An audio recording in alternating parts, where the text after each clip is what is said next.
Yeah. And I said, Dr. Mitchell, what do you think about the theory that the moon is hollow?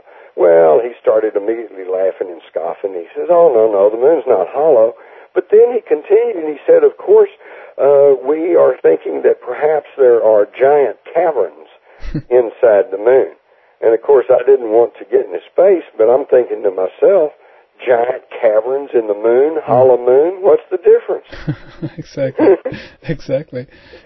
So we don't even know all we think we know about the moon. But the main thing about the moon is, and just stop and think about this, when I was in school years and years ago, we were taught the moon had formed by breaking away from the Earth. But once we got to the moon, we found the minerals and compositions up there that clearly show that it did not come from the Earth.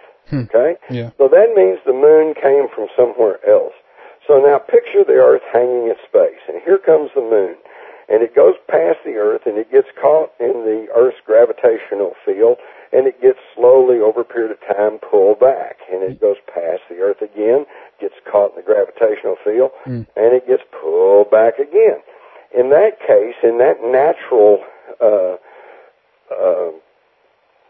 aspect of it, you would think that the moon's orbit would be elliptical, a long elliptical oval going around the Earth, and that it would probably wobble all around.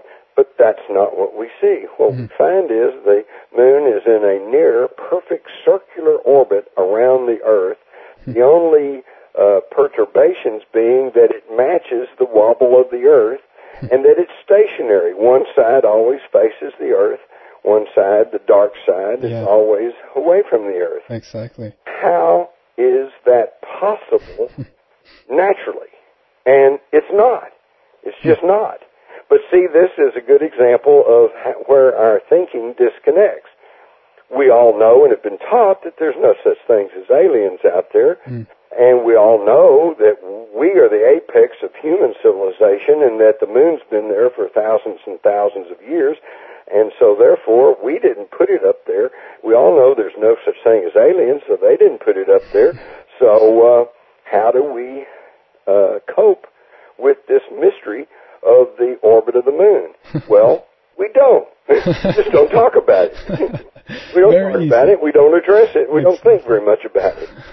But Isaac Asimov, the famous scientist and science fiction writer, wrote, he said, the moon should not be where it is. But it is. And so the only thing that logically, the only solution to how the moon got into the position it is that some intelligent force guided it and parked it in orbit around the Earth. Exactly. But again, it wasn't us, and we know there's no such thing as aliens, so we just won't talk about that. So do you think it could be, it's a loaded word, but God or a kind of a higher force to make us, to make us think, basically, to wake us up? I mean, here's something that that's entirely possible. Certainly wouldn't rule that out. And personally, I happen to believe in a universal creative force. But again, here is my understanding of God. Maybe this will help put it in some sort of perspective for you to think about. You know that in your computer is the hardware is plastic and maybe bits of metal and some solder, and that in and of itself, the hardware is really nothing. The thing that makes your computer work is the energy, the sparks of energy, the bytes. Okay? And one little byte of energy, it really is pretty insignificant, but when you get billions of bytes of together, then you have artificial intelligence, and you have intelligence. It's artificial, but it is intelligence, and it can compute, and it can even, and if you've played some of these recent games, on the computer games, they've got intelligences now that start figuring out how you're playing, and then they move to counteract you, right? Exactly, Okay, so you've got intelligence, and so the sum total of the sparks of energy within your computer creates an electrical or an electromagnetic thinking energy. Okay? Yeah. Now, we know, let's extrapolate that up to the human brain. we can create a human brain. We can put the tissue together. We can build it. We can make a brain. Okay. In fact, we could actually build a whole human being, but we cannot make that human being a true thinking, sentient human being because we don't know how to energize it. Okay. Yeah. So we could physically make your body, Heinrich, but we can't energize it. Yeah. Because the thing that makes you is not the flesh, it's the energy. Yeah. You are an energy being, okay? And we know this because now with scientific evidence, they have shown that there is an electrical force field around the body, right? Yeah. Some people call it the aura, Yeah. okay, of energy. And we cannot duplicate that energy. And they've also shown scientifically that when you die, that energy does not dissipate. It just moves off somewhere. Yeah. And that fits in with what science tells us, that energy can neither be created nor destroyed. It can only change form.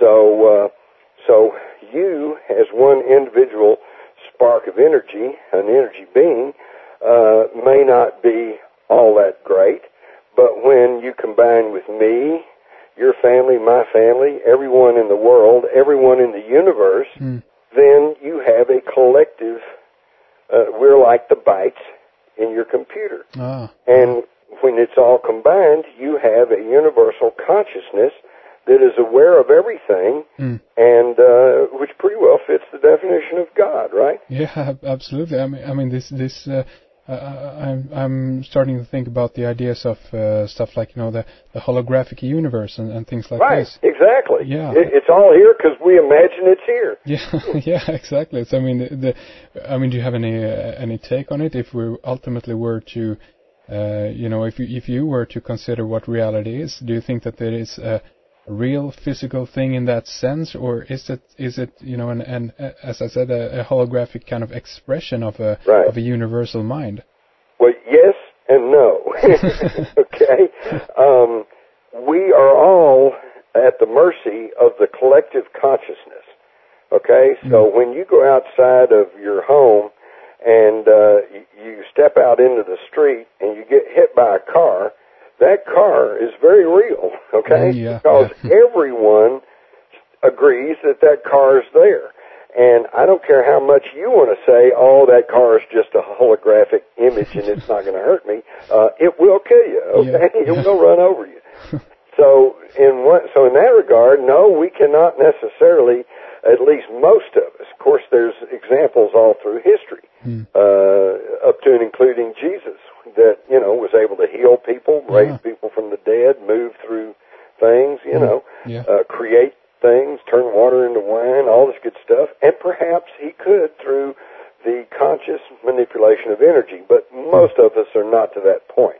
So we are pretty much stuck in this three-dimensional material universe, and we're just going to have to learn to live with it.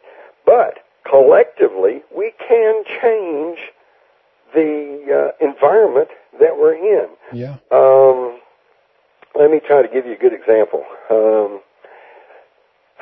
Well, I had a friend one time who just really did not like to go to parties. Okay, it just frightened her, and she felt out of place, and she was afraid everybody was looking at her or talking about her, and she just was uncomfortable in a social situation. She didn't like to go to parties, and I kept trying to encourage her to go to parties. And finally, I finally just said, look, she said, well, I don't know anybody, and I'm not having any fun. And I said, well, look, you're just looking at it from the wrong standpoint. Think about it. Here's an opportunity to meet some new people and make some new friends. And so I kind of helped her along. We go to parties. I introduce her to people. I try to find somebody who could talk to her about the things that interested her. And sure enough, before long, she enjoyed going to parties. So parties went from being a bad thing to being a good thing. Did the parties change? No. It was her perception change. Yeah. And like right now, see, the corporate controlled mass media keeps us bombarded with how terrible a situation the world's in. Yeah. Oh, there's death and destruction in Afghanistan and Iraq and in Palestine and in Africa and there's hurricanes and there's tornadoes, and there's all this bad stuff going on. There's political corruption, and we just get bombarded with this 24/7 until a lot of us begin to think, the world's a pretty bad place. And when enough people are thinking the world is a pretty bad place, believe me, it's going to be a pretty bad place. Yeah, exactly. And yet I live out here in rural Texas, and I'm standing here looking out my window at the beautiful trees. The leaves are beginning to turn. I see the birds flying, and it's peaceful, and everything's still kind of green. And, if you go out there, you realize, hey, this is a beautiful world. Yeah. They're really pretty nice. So it's up to us to get our heads on straight. Now, that doesn't mean that you have to, obviously, I'm not giving up on trying to look and see what's happening in the world. I'm writing books about 9/11. I'm writing books about the secret societies and globalization. Yeah. So I am concerned about that. But you cannot live your life in fear and dread and anxiety, or you'll begin to perceive the whole world in those terms. Yeah, absolutely. I totally agree. And, of course, this, again, gets me back to the year of 2012 that you, of course, mentioned in our first part that we did on Red Ice Radio, and to tie it back to that date again, because it seems like if all the things that we've been talking about here, that the knowledge of energy and how things work and what we focus on basically become manifests. I mean, if things were about to happen, kind of like if Earth changes really are, starting to get out of hand and stuff like that, could a solution, I guess, to the problem there be that we collectively, as the human race, kind of gather our focus and kind of, I guess, manifest this stuff away? Is that too far? I mean, what's your take on that? Right. Now, keep in mind that I'm not so far out as to say, oh, well, we'll just all have a good attitude and everything will be okay. Yeah. No, we're going to have to work at it, okay? That's another thing. There are those in the UFO community who truly believe that our space brothers are going to come down and somehow save us, Yeah. That ain't going to happen, okay? It's just not going to happen. Number one, it's against the non-intervention rule, okay, the prime directive, if you will. Number two, if they're the least bit hostile, if they're in any way envious of our world, then, why risk losing an invasion battle? Why don't you just sit back and let us kill each other off, and then they can just come in and take the planet? Yeah.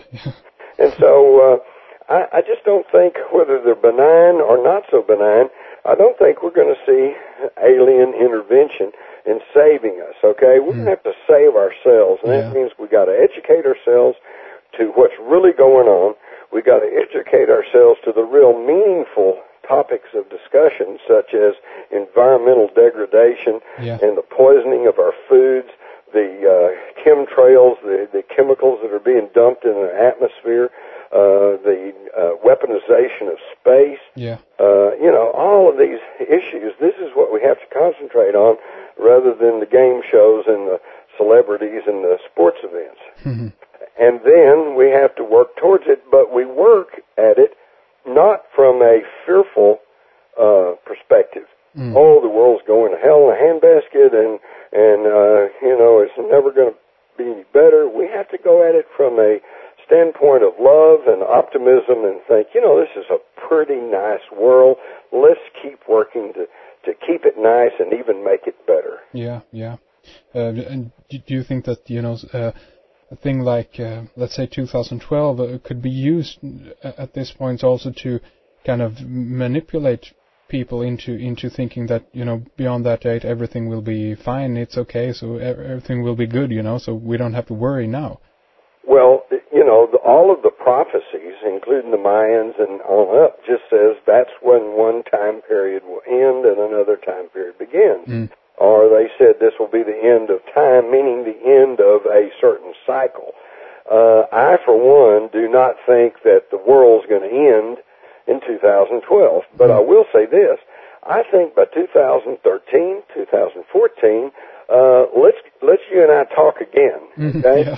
And because, if God willing and the creek don't rise, we'll still be here. Yeah, exactly. So let's talk again, and I'll be willing to bet you that by late 2013,